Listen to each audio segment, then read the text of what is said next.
नमस्कार मित्रांनो, तुमचं सर्वांचं आपल्या उत्तम साहित्य या यूट्यूब चॅनेलवर सहर्ष स्वागत आहे. मित्रांनो, आज आपण हीच खरी दौलत ही कथा ऐकणार आहोत आणि या सुंदर कथेचे लेखक आहेत सचिन बेंडभर. चला तर मग ऐकूया आजची आपली छानशी सुंदर अशी कथा, हीच खरी दौलत. रात्र झाली.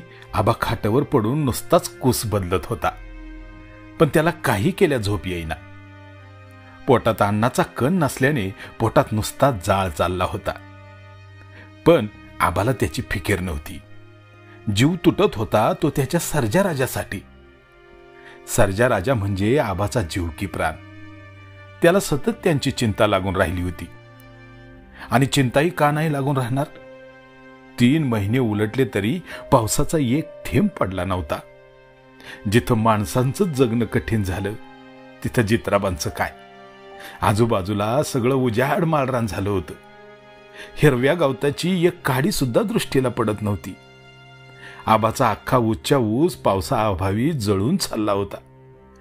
तसं ते सगळं बघून आबाचं मन सुद्धा जळत होतं. विहिरी आटल्या, धरणं कोरडी पडली. पाण्यासाठी लोक वणवण फिरू लागले. शेतकऱ्यांसाठी ही एक अग्नी परीक्षाच होती आणि ह्याच अग्नी परीक्षेचा सामना आबा सुद्धा करत होता. जित्राबांना दिवसाआड पाणी द्यायची वेळ आली होती. मुकी जनावरं ओरडून ओरडून थकून गेली होती. चाऱ्यासाठी आणि पाण्यासाठी ती तळमळत होती. आबांनी शेतातला ऊस शेवटी जनावरांपुढे टाकला. पण पाण्याचं काय? पाण्याचं काय? कुठून आणायचं पाणी? तारी बिचारी तर गाभण होती. अशा अवस्थेत तिला या प्रसंगाला तोंड द्यावं लागत होतं. आबाला जनावरांचं हे हाल उघड्या डोळ्यांनी पाहवत नव्हतं आणि म्हणूनच त्यांनी 2 दिवसापासून अन्नाला स्पर्श सुद्धा केला नव्हता. अन्नाचा एक घास खायची सुद्धा त्यांची इच्छा होत नव्हती. जी अवस्था आबांची ती स्थिती भाऊंची झाली होती. आता थकल्यामुळं ते घरातच बसून असायचे. गावात फिरत नसले तरी जित्राबा आणि शेतीकडे त्यांचं बारीक लक्ष असायचं. बसल्या बसल्या त्यांना दम पडत नसायचा. वैरणीची पेंडी सोडून ते प्रत्येक जनावरापुढं थोडं थोडं टाकायचेच. या दुष्काळाच्या परिस्थितीपुढं त्यांनी सुद्धा आपले हात टेकले होते.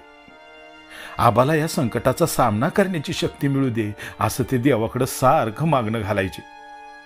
पण अजून तरी वरुण राजाने शेतकऱ्यावर काही कृपादृष्टी दाखवली नव्हती. सगळा शेतकरी चिंतेत होता. तो चातकासारखी पावसाची वाट बघत होता. आबाला काही केल्या डोळा लागत नव्हता.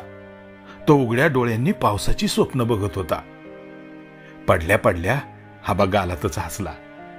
झाडाला जशी कोवळी पालवी फुटावी आणि त्यांच्यात नवचैतन्य भरावं तसा उत्साह आबात ओसंडून वाहत होता. आणि त्याचं कारणही तसंच होतं. आबा झोपत एक स्वप्न पाहत होता. पाण्याची डबकी ठिकठिकाणी साचली होती. त्या डबक्यातून एखादं बेडूक टुनकन उडी मारत बाहेर पडत होतं आणि त्याच्या पाठोपाठ पिल्लं सुद्धा डबक्यातून डोकीवर काढत होती. पनळीला पाणी पडलं होतं, त्यामुळे जमिनीवर त्या आकारात छोटे छोटे खड्डे पडले होते. लोकांची नुसती धावपळ चालू होती. कुणी गुरांना गोठ्यात बांधत होतं तर कुणी कांदा गोटा झाकून ठेवण्याच्या गडबडीत होतं. मोत्या मात्र निवारा धरून निवांत सापराच्या कोपऱ्यात बसला होता. तेवढ्यात मोत्या खाटाखाली येऊन केकायला लागला आणि आबाला वास्तवाचं भान आलं. पावसाच्या धारा कुठेही नव्हत्या, पण अश्रूंच्या धारा मात्र आबाच्या गालावरून वाहत होत्या. आबाचा जीव मेटाकुटीला आला. त्यानं पुन्हा कूस बदलली. सांबा, अरे सांबा, अरे वाईच खाऊन घे. 2 दिवस झालं तू काय बी खाल्लं नाही बघ. भाऊ काठीचा आधार घेत आबाजवळ येऊन आबाला जेवणाची विनवणी करू लागली. मला नाही भूक, तुम्हीच घ्या जेवण करून, आबा बोलला. अरे तू खाल्ल्या बिगर आम्हाला तुकडा तरी गोड लागेल काय रे? चल उठ, थोडं खाऊन घे. मी सांगितलंय ना भाऊ, मी जेवणार नाही म्हणून. तुम्ही घ्या खाऊन. अरे पण तू खात नाही म्हणून पारी आणि सगळी पोरं बी अन्नाला शिवणार. असं येडेपणा करू नको. अरे काढू आपण काहीतरी मार्ग. काय मार्ग काढणार भाऊ? माझं तर डोकं फार आता काम करीन असं झालंय. आधी तू 2 घास खाऊन घे, मग बघू काय करायचं ते. उगी नको बायका पोरांना ताटकाळ्या लावू. भाऊच्या आग्रहाखातर आबा नाईलाजास्त उठला. उठायला सुद्धा 100 हत्तीचं बळ अंगात आणावं लागलं. घरच्यांच्या आग्रहाखातर त्याने 2 घास कसेबसे पोटात ढकलले आणि हात धुतले. पुन्हा तो खाटावर येऊन टेकला. तसे त्याला ते जुने दिवस आठवले. सर्जा राजाला पहिल्यांदा साबळेवाडीच्या घाटात नेलं होतं. दोघांनी घाट पहिल्यांदाच बघितल्याने सुरुवातीला ते बिचकत होते. त्याच्या सोबतीला पिपाण्या, तुताऱ्या आणि ढोलकीची साथ यामुळे तर ते अधिकच गांगरून गेले होते. पण घाटात हा नवाड जोड बघून जो तो नुसता बघत बसला होता. सर्जा राजा दिसायलाही तसेच होते. एकदम रुबाबदार आणि दष्टपुष्ट. अंगात अनोखं तेज, शिंग लांब लचक आणि टोकदार. दोघांच्याही गाड्यात घुंगुरमाळा. दोघांची तिथं चलविचल होत होती. त्यामुळे त्यांना थोपवायलाही 7-8 गडी कमी पडत होते. आबांनी गाड्यालाही चांगल्या प्रकारे सजवलं होतं. गाड्याला निळ्या ऑइल पेंटनं रंगवलं होतं. मध्यभागी भगव्या रंगाचे निशाण लावले होते.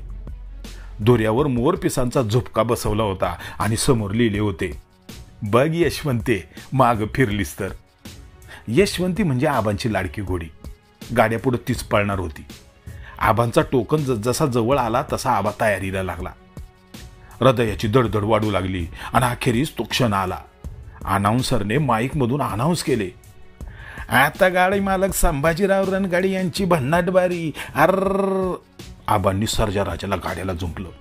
त्याच्या पाठीवर थाप टाकून बोलला, पठ्ठ्यांनो, वाऱ्यासारखं धावा, मैदान गाजवा आणि आपल्या समद्या पंचक्रोशीत डंका वाजू द्या. पुढे नांदबाई यशवंतीला घेऊन होताच. झाली आरोळी होताच पापणी लवते न लवते तो सर्जा राजा धुराळा उडवत निम्मा घाट पार करून सुद्धा गेले. त्यांचा तो जोश पाहून अनाउन्सर सुद्धा जाम चेकाळला. हुर्र नुसता धिंगाणा धिंगाणा धिंगाणा, उचल की टाक, उचल की टाक, झाली झाली झाली भन्नाट बारी संभाजी रणगाडे पाटलांची. मित्रांनो, पाहाल तर हसाल, नाही तर फसाल. सेकंद 12 आणि टोकन 18. भिर. लोकांनी गुलाल फेटे उधळले. आबाला तर गदगदून आलं. कधी एकदा सर्जा राजाला भेटतोय असं झालं. तो धावत जाऊन सर्जा राजापाशी गेला आणि त्यांना शाबासकी देत त्यांच्या पाठीवर थाप टाकून बोलला, शाबास र माझ्या वाघांनो. मग काय, त्या दिवशी ढोल ताशांच्या गजरातच त्यांची मिरवणूक गावातून काढली गेली. साबळेवाडी सारख्या नावाजलेल्या घाटात पहिल्या नंबरने आल्याने आबाची छाती फुगून आली होती. यशवंतीही त्या दोघांच्या मोहर हायटीत चालत होती. तो दिवस म्हणजे आबांसाठी सोन्याचाच दिवस होता. संध्याकाळी घरी आल्यावर पारीनं त्यांना ओवाळलं. भाऊंनी तर त्या जोडीचं तोंड भरून कौतुक केलं. त्या रात्री घरी पुरणपोळ्यांचा स्वयंपाक केला. सर्जा राजाला सुद्धा पुरणपोळ्या खाऊ घातल्या. काय दिवस होते ते. आबांचं मन भरून आलं. डोळ्यातलं पाणी पुसत एकवार नजर त्या जोडीकडे टाकली. दोघेही निवांत बसले होते. त्यांच्या बरगड्या कंदिलाच्या उजेडात सुद्धा सपशेल दिसत होत्या. तोंडा वासून ते दोघं निश्चित पडले होते. पूर्वीचे दिवस किती झाक होते. आबा ते आठवत आपलं दुःख कमी करत होता. तो पुन्हा भूतकाळातल्या आठवणीत हरवून गेला. पहाट पहाट पारी बैलांच्या ओव्या जात्यावर गायची. त्या काळात बैलांना रोज ओला सुका चारा असायचा, कडबा असायचा. शिवाय खोबरं, शेंगदाणा यांची पेंड घमिली भरून असायची. ऊसाच्या गंडुऱ्या आणि बाजरीच्या पिठाचे गोळे सुद्धा बैलांना खायला घातले जायचे. बैलांना मोरक्या असायच्या. रंगीत गाडीला रंगीतच जुपण्या असायच्या. रंगीत शिवळा असायच्या. वशिंडाला जू घासू नये म्हणून चांबड्याची मऊ पट्टी असायची. आसुडाची वादी सुद्धा उगाच नकळत पाठीवर पडायची, आणि ती सुद्धा नुसती भीती घालण्यासाठी. एरवी नुसता शेपटाला हात घातला की बैलांचा वेग रामाच्या बाणासारखा असायचा. ते सोनेरी क्षण आठवून आबा अधिकच हरकून गेला. सर्जा राजामुळं आबाचं पंचक्रोशीत नाव झालं होतं. कुठेही घाट भरला की सर्जा राजाचा पहिला नंबर सोडूनच लोक दुसऱ्या आणि तिसऱ्या नंबरसाठी प्रयत्न करायचे. कारण ही जोडीच तेवढी खतरनाक होती. एक प्रकारचं वादळच होतं. कोणत्याही जत्रेत त्यांचा नंबर ठरलेलाच असायचा आणि तो अजूनपर्यंत होता. या जोडीनं आबाला भरपूर पैसे कमावून दिले. घरात बरकत आली. एवढंच नव्हे तर आबाचा प्रसिद्ध गाडा मालक असा नामोल्लेख होऊ लागला. लोक हौसेने लग्नपत्रिकेत आबाचं नाव टाकायचे. जत्रेच्या घाटात सुद्धा प्रसिद्ध गाडा मालक संभाजीराव रणगाडे हे नाव आदरानं घेतलं जायचं. त्यावेळी तर आमदार साहेबांनी ती जोडी आबाकडे 40 लाखांना मागितली होती. आबाच्या मित्रांनी आबाला त्यांना विकण्याचा सल्ला दिला. त्यांचंही बरोबरच होतं. 40 लाख रुपये म्हणजे काही चेष्टा नव्हती. त्यामुळे आबा गडगंज झाला असता, पण त्या गडगंज संपत्तीला धुडकावून त्याने मित्रांना सांगितले, मला पैशाचा मोह अजिबात नाही. माझी खरी संपत्ती तर सर्जा राजाच आहे आणि हीच माझी खरी दौलत. प्राणी मालकाशी नेहमीच प्रामाणिक राहतात. आबाने त्यांच्याशी प्रामाणिक राहून समाजात अजून माणुसकी शिल्लक आहे याचे एक उदाहरणच दिले होते. एवढेच नव्हे तर राजा आजारी पडल्यावर डॉक्टर वैद्य करून त्याची एका घरातल्या सदस्याप्रमाणे त्यांनी सेवा केली होती. आबा त्यांना स्वतःच्या प्राणापलीकडे जपत होता. आबा अंथरुणातून उठला, हंड्यातून तांब्याभर पाणी घेतलं, गुळणा केला आणि पाणी पिणार तेवढ्यात त्याला समोर सर्जा राजा दिसले. त्यांनी कालपासून पाणी पिलं नव्हतं. त्यांच्यासाठी आबानं टँकरही मागवला असता, पण पाऊस कुठेच नसल्यानं टँकर सुद्धा मिळत नव्हते. आबाचा नाईलाज झाला होता. मग आबांनी पाणी न पिता तांब्या तसाच ठेवला आणि तो परत आपल्या जागेवर येऊन पडला. दिवस उजाडला. आबानं एक वार आकाशाकडे पाहिलं. आकाश मोकळं होतं. कडक ऊन पडलं होतं. आबा खिन्न मनाने लिंबाच्या वाट्यावर सावलीला येऊन टेकला. क्षणभर तसाच शांत बसला. मग भाऊंनीच आबाकडे विषय काढला. आबा, अरे काय विचार केलाय का नाही? 3 महिने झालं पाण्याचा एक टिपूच नाही. जित्राबांना कसं सांभाळायचं? आता आलेला दिवस पावसाची वाट बघत ढकलायचा. शेवटी आपल्या काय हातात आहे हो भाऊ? आबा, आता शेवटी एकच पर्याय शिल्लक आहे. कोणता भाऊ? आपली सगळी जनावरं विकून टाकायची. काय? आपली जनावरं विकायची? आबाला धक्काच बसला. त्याने स्वप्नात सुद्धा अशी कल्पना केली नव्हती. हे काय बोलताय भाऊ तुम्ही? मी खरं तेच सांगतोय सांबा. सगळी जनावरं विकण्याशिवाय दुसरा पर्याय नाही. अरे तू रोज त्यांना काय खायला आणि काय प्यायला देणार? रोज 1.5 कोसावरून पाणी आणावं लागतंय. आता माणसांचं बी जगणं कठीण झालंय आणि त्या मुख्या जित्राबांनी काय करावं? जिथं चांगलं खायला प्यायला असेल अशा ठिकाणी त्यांना देऊन टाकू. उगीच आपल्यामुळे त्यांचा हाल नको बाळा. बघ कशा बरगड्या निघाल्यात त्यांच्या, बघ जरा. आबांनी जनावरांकडे पाहिलं. खरंच त्यांची अवस्था फारच बिकट होती. पोट खापाटीला गेलं होतं. मोजता येतील अशा बरगड्या डोळ्यांनी स्पष्ट दिसत होत्या. जनावरं चाऱ्या पाण्यासाठी आशेनं त्यांच्याकडे बघत होती. संबा, अरे जनावरांनी इथं बसून हाल काढत बसण्यापेक्षा दुसरीकडे व्यवस्थित खात पिता असतील तर मनाला समाधान वाटेल र. जनावर विकायची म्हणजे त्यांच्याविषयी प्रेम माया नाही असं नाही र. अरे शेतकऱ्याचा तो देव आहे देव, आणि म्हणूनच आपण जिथं आहोत रे. मग त्यांची काळजी आपण नको का करायला? तुमचं बरोबर आहे भाऊ, पण त्यांना विकायचीच कल्पना सहन नाही होतो. अरे आपल्या काळजावर दगड ठेवून हा धाडसी निर्णय घ्यायला लागल बाबा. भाऊ, कधी असं दिवस येतील म्हणून वाटलं पण नव्हतं. आज नियतीनं आपल्याला अशा कठीण वळणावर आणून ठेवले जिथून पुढं पण जाता येत नाही आणि मागं पण फिरता येत नाही. आबा, अरे निसर्गाच्या पुढं कोणाचं चालतंय का बाबा? त्याच्या मनात काय आहे ते त्याचं त्याला ठाऊक. शेवटी भाऊंच्या मताशी आबा सहमत झाला. त्याच्या चाललेल्या गप्पा चंदू आणि नंदू गप्प बसून ऐकत होते. आबा, आपली गुरं इकायची? होय आबा, सांगा ना, खरंच आपली गुरं इकायची? चंदू आबाला विचारू लागला. होय बाळा, आपल्याकडं आता खायला प्यायला नाही ना, त्या बिचाऱ्यांनी कवर उपाशी राहायचं. आबा, मग तुम्ही आम्हाला बी विकणार का? निरागस अशा लहान चंदूने आबाला चांगलाच मोठा प्रश्न विचारला. आबा त्या प्रश्नाने चमकला. क्षणभर काय बोलावे काहीच कळेना. आबांनी त्या लहानग्या चिमुकल्याला उराशी धरले आणि म्हटले, नाही रे बाळा, असं कसं विकीन तुम्हाला? आबा, मग आपल्या गुरांना पण नका ना विकू. आपली गुरं किती गरीब आहेत, ती कधीच कोणाला मारित नाही. त्या बिचाऱ्यांना नका ना विकू आबा. आबाचा कंठ दाटून आला. डोळ्यातून गंगा जमुना वाहू लागल्या. ते बघून भाऊंचे सुद्धा डोळे पाणावले. नंदबा भाऊंच्या मांडीवर डोके टेकून तसाच निश्चित पडून राहिला. तो समजदार आणि वयाने मोठा असल्याने त्याला सगळं समजत होतं. पारी ते सारं दृश्य बघून गहिवरून गेली. भिंतीचा आधार घेत तिने जागीच पत्कल मांडलं. शनिवारी चाकणच्या बाजारात गुरं न्यायचं ठरलं. आबांचं नव्हे तर गावातील आणि आजूबाजूच्या बऱ्याचशा गावातील लोक दुष्काळाला कंटाळून गुरांना चाकणच्या बाजारात विकत होती. शेतकऱ्यांपुढे आता दुसरा पर्यायच नव्हता. शनिवारी यायला अजून एक दिवस बाकी होता. आजच्या या पूर्ण दिवसात आबा गुरांना डोळे भरून पाहणार होता. उद्या आपला गोठा रिकामाच असेल या कल्पनेने आबा अधिकच अस्वस्थ झाला. आजचा दिवस संपूच नये असंच त्याला वाटत होतं. तो शून्य नजरेने समोर बघत होता. त्याला आठवू लागली पारीसोबत गायलेली ती मोठेवरची गाणी. सर्जा राजा एकदा जुंपलं की समध्या शेतांना पाणी दिल्याशिवाय ते बसतच नसायचे. आबाच्या गाण्याच्या तालावर ते डुलत डुलत चालायचे. माना डोलवल्यावर त्यांच्या गळ्यातील घुंगरू छुमछुम वाजायचं. जणू आबाच्या गाण्याला ते दोघे संगीतच द्यायचे. अहो चहा घ्या. पारी चहाचा कप पुढे करत बोलली. भाऊंना दिला का? होय दिला. मग आबांनी चहा घेतला तशी पारी बोलली. अहो एक बोलू का? बोल की. यातून दुसरा काही मार्ग नाही का?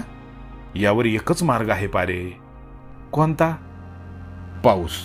बस त्या पलीकडे दुसरा कोणताच मार्ग नाही. आपण म्हसोबाला नवस बोलू, कोंबडं बकरं कापू, पण तुम्ही गुरं इकू नका. पाऊस पडला तर दुधात साखरच म्हणायचं की पारी. आपण तरी काय हौसेने गुरं इकतोय होय? माझा तर लई जीव तुटतोय बघ. पण बघ ना, अजून पाण्याचा थेंब सुद्धा नाही. आणि मग हे इकून शेती तरी कशी करणार आपण? बैलांशिवाय शेती होतीये होय? अगं आता शेतीला ट्रॅक्टरच घ्यावा लागणार. दुसरा काय उपायच नाही. ट्रॅक्टरला कुठं सर्जा राजाची सर येईल का धनी? अहो चुलीच्या भाकरी आणि गॅसच्या भाकरीत जसा फरक असतो ना, तसाच फरक सर्जा राजाच्या शेतीत आणि ट्रॅक्टरच्या शेतीत आहे बघा. खरं आहे पारे तुझं, पण परिस्थितीनं आपल्याला हातबल केले. त्याला आपण तरी आता काय करणार?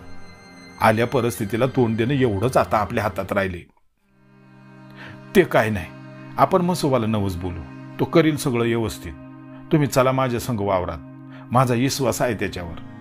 पाऊस नक्की पडल. भाऊ, आबा, पारी आणि पोरं म्हसोबाकडे गेले. समध्यांनी हात जोडून म्हसोबाला विनंती केली. देवा, काही चुकलं माकलं असेल तर तुझी पोळी बावडी लेकरं म्हणून माफ कर. आमच्यावर तुझी कृपा दृष्टी ठेव. सगळ्या प्राणीमात्रांवर आणि पशुपक्ष्यांवर दया कर. तुझा आशीर्वाद पावसाच्या रूपात बरसू दे रे देवा. म्हसोबाचे दर्शन घेऊन सगळे घरी आले. वातावरण अधिकच उष्ण झालं होतं. जणू काही मे महिन्याचेच दिवस आहेत. कित्येकांना तर हा म्हसोबाचाच कोप वाटला. पाऊस न येण्याचे वेगवेगळे तर्क वितर्क लोक बसल्या जागी काढत होते. रात्री कुणीही जेवण केलं नाही. उद्या गुरं चाकण बाजारात जाणार या कल्पनेने सगळे गहिवरले होते. चंदू नंदूने सुद्धा अण्णाकडे ढुंकून पाहिलं नाही. रात्री कोणालाही झोप आली नाही. प्रत्येकाला आपल्या डोळ्यात त्यांना सामावून घ्यायचं होतं. घड्याळ मात्र अशा वेळेत जोरात पळत होतं. आबाला क्षणभर वाटलं घड्याळ फोडून तसंच आत घुसावं आणि त्याचे काटे धरून ठेवावे. दिवस उजाडला. आबांनी आंघोळ आटपून लवकरच देवपूजा उरकून घेतली. आज गावातली बरीच गुरं चाकण बाजारला जाणार होती. चाकण 4 मैलावर असल्याने लोक पायीच निघणार होते. आबांनी गोठ्यातली गुरं बाहेर काढली. पारीनं समध्यांना ओवाळलं. मग चंदू नंदूला बरोबर घेऊन आबा भाऊंचा निरोप घेऊन निघाला. दमयंतीचं गोंडस वासरू भाऊंचा पाय चाटू लागलं. तेव्हा तर भाऊंना अश्रूच अनावर झाले. त्यांना निरोप देताना भाऊंच्या काळजाचं पाणी पाणी झालं. पारी तर पदरात तोंड खुपसून हमसून हमसून रडत होती. आबा चालू लागला तशी जनावर त्याच्या मागं मागं निघाली. गावची वेस ओलांडली तसं जोराचं वारं वाहू लागलं. आबांबरोबर बरेच शेतकरी आपल्या गुरांना चाकणच्या बाजारात घेऊन चालले होते. त्यामुळे गुरांचा लोंढा चाकणच्या दिशेने जाताना दिसत होता. वाऱ्याचा वेग अजूनच वाढला. वावटळी निर्माण झाल्या. मातीचे कण हवेत उडू लागले. शेतकऱ्यांनी वर पाहिलं तर हा हा म्हणता आकाशात चहूबाजूनी काळे कुट्ट मेघ दाटून आले. सगळीकडे आनंदाचं वातावरण पसरलं. संभा, अरे संभा, केरबानं मागून आवाज दिला. काय र? अरे पाऊस पडणार. म्हसोबांनी कौल दिला. गुरं फिरवा माग, वर बघ वर, आकाशात कसं ढग आलं. मग आबांनी बाकीच्यांना आवाज दिला. नारबा, अरे ये दत्ता, हनुमंत्या, चला रे, पाऊस आला पाऊस. आता गुरं इकायची काही गरज नाही. आपला देव पावला आपल्याला. तशी पावसांच्या सरींना सुरुवात झाली. आकाशात वीज खाडकन चमकली. शेतकरी आनंदाने नाचू लागले आणि त्यांनी आपली गुरं पुन्हा आपल्या घरी माघारी फिरवली.